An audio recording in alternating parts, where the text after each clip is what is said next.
Yeah, I'm definitely the last person on YouTube to make this video.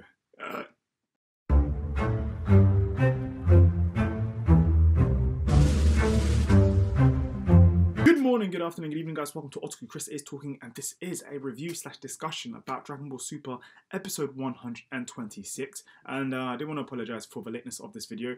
I have a life, so I'm joking. No, I'm not joking. I actually do have a life. But basically, I was busy at my best friend's house, and I actually watched the episode at 2 o'clock in the morning. It's just that when I wanted to do the live reaction, I just basically didn't want to be antisocial, so I wanted to kind of be a good friend, you know, a good bestie. Yeah. Friends with anime. What is life? So had work, so now video. Boom. So yes, this is what happens when you work full time and you gotta make videos as well. But yeah, so I can honestly say this episode, it was quite enjoyable. Nowhere near as enjoyable as the episode prior. Maybe because of the whole Frieza just getting his ass handed to him. Like Toppo laid hands on Frieza, and it made sense as well because of the power up. And it's also kind of cool to see this. Blah blah blah. I already spoke about it in my video from last week. Oh yeah, if you are new to my channel, please do subscribe, as I do make regular Dragon Ball Super reviews as well as other anime and manga kind of content. So you may be interested, and if so, turn on that notification bell so that you don't miss my things, because you can see, as you notice, shit could just come out of nowhere. You might have a live reaction live from a live stream, or you might not. You might just have a random video just at 2 o'clock in the morning, depending on where you are. But hey, if you do like that kind of shit, I'm the guy-ish, kind of. There are other guys, but I'm the new-ish kind of guy.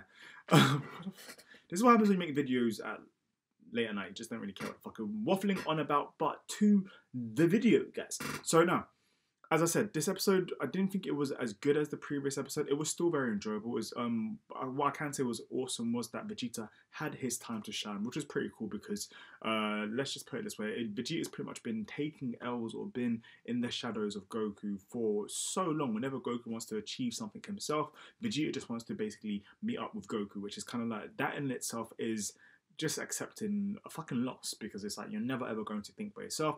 And I think after a while, people could tell, not even people, fans just weren't really enjoying Dragon Ball Super or Dragon Ball Z as much because Vegeta was a gag character. So in a way, I'm kind of glad that Vegeta had his time to shine. I do feel like it was a bit rushed, like it was a bit out of anywhere. It was a good bit out of anywhere. It felt like it was out of nowhere, purely because of like how OP Toppo was shown to be prior to this episode. So prior to this episode with the whole Frieza thing and everything like that, literally Toppo was throwing hands on Frieza, and we know Frieza in golden form is meant to be fucking super strong. Not saying that like how do I explain this without kind of making all you guys press the dislike button, but in the sense of like Frieza golden form is meant to be OP.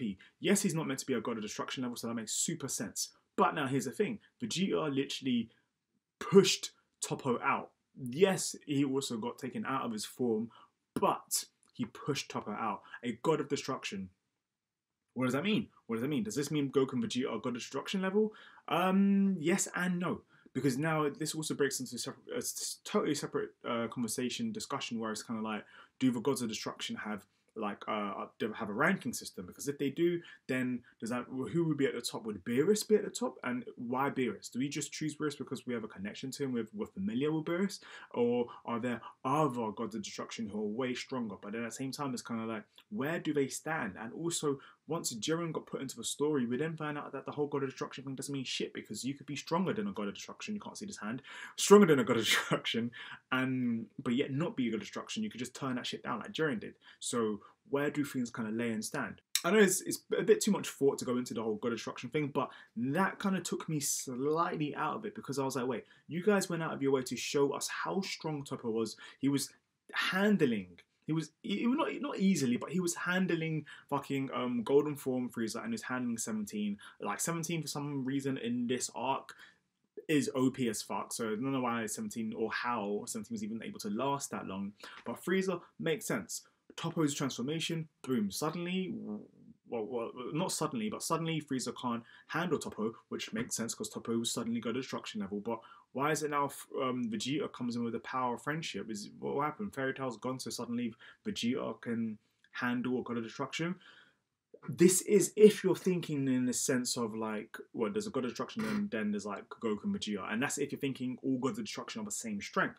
If the god of destructions have a ranking, then this episode could be a bit more appreciated, acceptable, and it would make a lot more sense. So this is like, this is kind of some inner kind of discussion kind of I'm just having with myself, purely because it's like, did I enjoy it? Because I watched it at 2 o'clock in the morning, I was super intoxicated, so I was kind of like, I just took it in. So I'm pretty much just talking off what I remember, and what I do remember is not too much happened in the episode because there aren't many characters in the tournament left. What was pretty cool was seeing Jiren and Toppo decide amongst themselves to switch partners, and then that way Toppo had Vegeta, and then Jiren had 17. Where it's kind of like we never got to see the 17 part of it, but we continued to see Vegeta and Toppo go at each other, which is pretty cool because I would have actually thought Vegeta would have decided this decision, but it ended up being Toppo and fucking Jiren. Well, I can't remember Jiren, but yeah, so.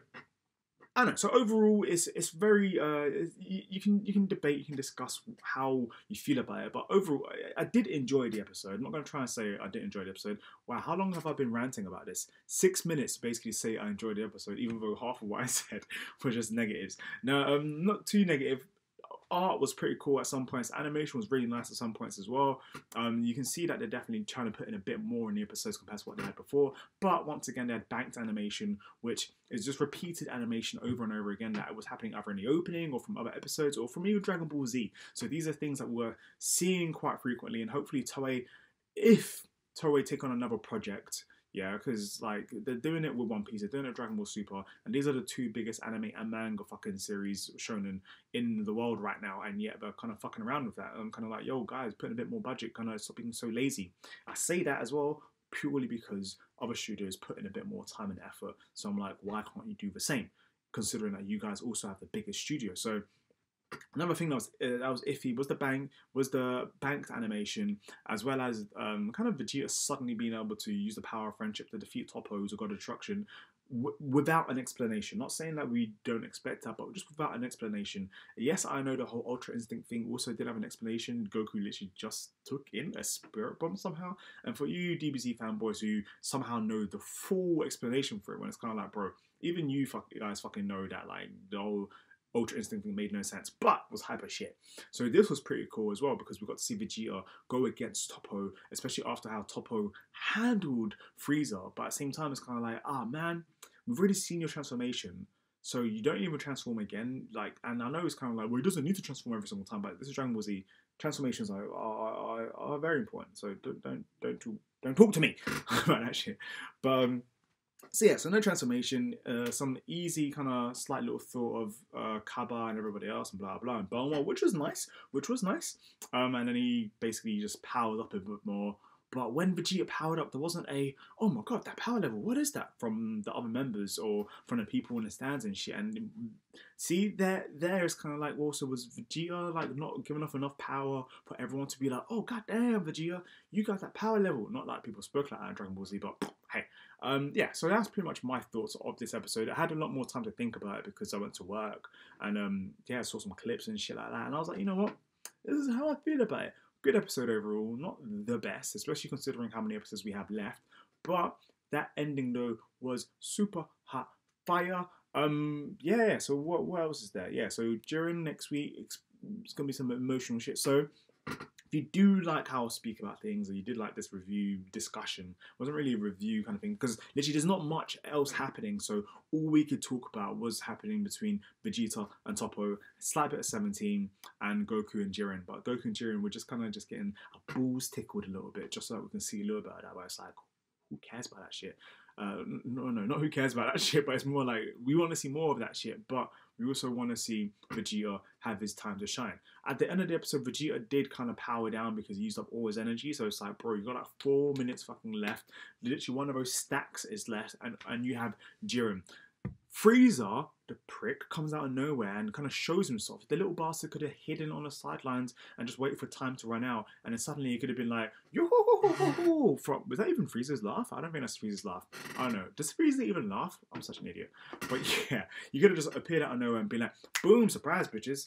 You know, I don't know. What are your thoughts? What did you think of this episode? let me know down below in the comment box. Please do subscribe. Oh, also, yeah, please do subscribe because we're not too far away from 1,000, and I would like to kind of maintain being in a YouTube partnership. Nothing to do with the money. I don't really care about that. I get paid way more at work. It's actually to be able to continue making live streams and do thumbnails and all these kind of things that you can't do if you're not a partner. And I've been with a partner with YouTube for like a year and a bit now, so it'd be kind of cool if you guys do enjoy it. Do subscribe. Anyways, don't want to beg and shit. So yeah, I'm gonna go. Peace.